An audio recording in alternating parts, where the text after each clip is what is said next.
Actually, I would like to make it into a documentary if it's possible. But for my film, it's almost impossible because it's all from my memory. So characters in my film, some of them have passed away, like my mom and other neighbors in the village. But when I was making the film, I was intentionally to make it into a documentary style.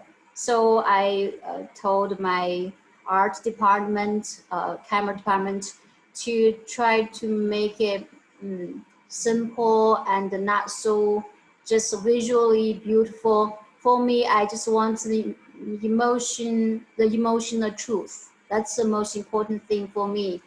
Yeah, that's my answer.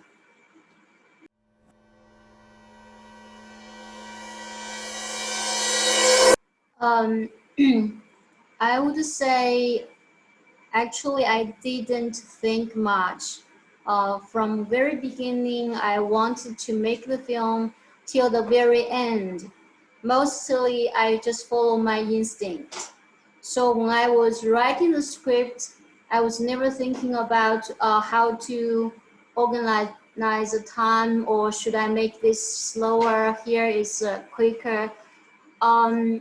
I was just I spent very little time to finish the whole script because all those scenes, all the things happened in the story were so deeply rooted in my mind. I've been thinking about them for so long. They've been with me for so long. So after I wrote the script, I just followed the script, and then everything came just so naturally. The same, like you said, the pace, the first few days was so slow paced because that's how I felt when I was little in a village. That's how time passed in that village.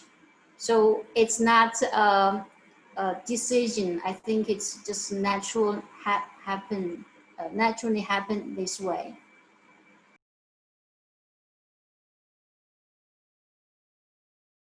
Most of the actors, they are from the village. I think 99% of them are from the village where I shot the film. Of course, I was born in the same village, so I didn't know them personally, but you know, they probably heard about me, and I heard about them before I made the film. And when I was looking for actors, I just also followed my instinct. You know, some of them looked like my grandma. When the mother actor, she looks like my mom a little bit. So yeah, when I was directing them, I didn't tell them how I wanted them to feel. I told them what I wanted them to do. For example, I said, could you help me cleaning this unit, this house, or just talk to mother, and I don't interfere with how they feel.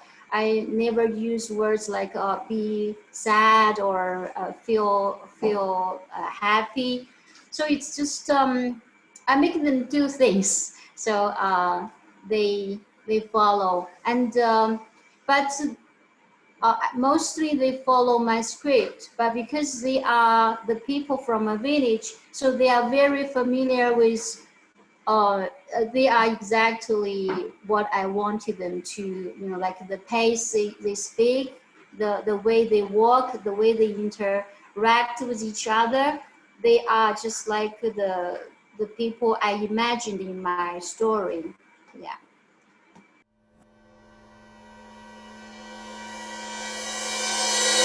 Yeah, about the landscape. To begin with, I was thinking I would like to choose some places, you know, like a little bit more picturesque or more beautiful or artistically looking good. But as as I was making the film, I think I realized I couldn't choose anything, anything which is different. It is like too far away from what my emotion closely related. So in the end, what I actually filmed in the film is, for example, the journey those people, villagers take the mother from the village to the hospital is actually the exact exact journey when my mother was giving birth to my youngest sister. uh, she was taken from that village to the hospital. So those people, they were following the exact same route, like the same route. So I actually didn't make the decision either. I just feel that's the right place for me to shoot the scene. That's just the right choice, and I feel I couldn't do anything else apart from even though some of the places are not all very looking good, but I still chosen because they are very true to the story and they are very true to my emotion.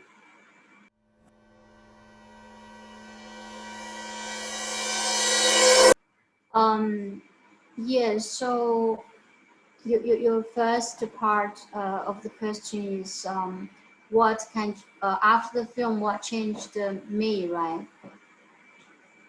Um, yeah, I think the biggest change I had like I have now after I finished the film was before I made the film. I was very afraid of people talking about death, and I also was always feel very uncomfortable when I was listening to, sometimes when I hearing that kind of funeral, the music we use for funeral.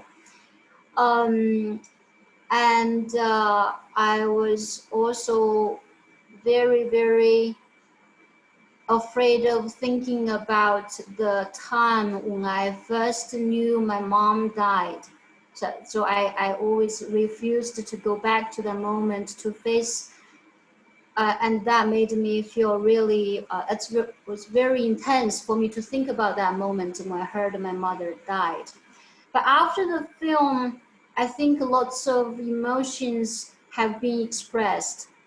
And also I had to listen to the funeral, the music on the funeral once and again and again and again in the post-production. So I actually feel much more relaxed about the music. I don't know the word for you call the music on the funeral. And also about thinking about my mother's death and that sudden death, and also I feel a little bit more comfortable about talking about my past, that week or even afterwards. So I think this film is a great help for me to reconcile with my the 12-year-old girl, that girl in me. This is a change. Of course, other things as well, but maybe slowly will become more clear to me, or what more change did it to me. Another thing you asked about the beginning. So when I first I wrote the story, I had lots of details about, how when I first saw my mother's body lying in a corner of the house, what was my reaction to it, and I was kind of screaming and crying so much about I didn't believe she's dead. So that was very emotional, and also you can say kind of the emotion was very strong. But in the end, we didn't use those things. One reason is because I thought they were a little bit too much. Maybe I was still trying to hide something from it, and maybe I'm still not strong enough to face that sadness. And also another thing which is different from what I imagined was those actors. I mean, especially those little children. They are quite different from what or my real sisters. You know, their characters, and they are more. How do I say? Those actors, they were because this story happened about 28 years ago. Of course, the personality of the children now is a little bit different from the personality of my sisters. But basically, they did a very good job. I think they actually did a better job than I hoped they could do. So that's a nice thing. Yeah.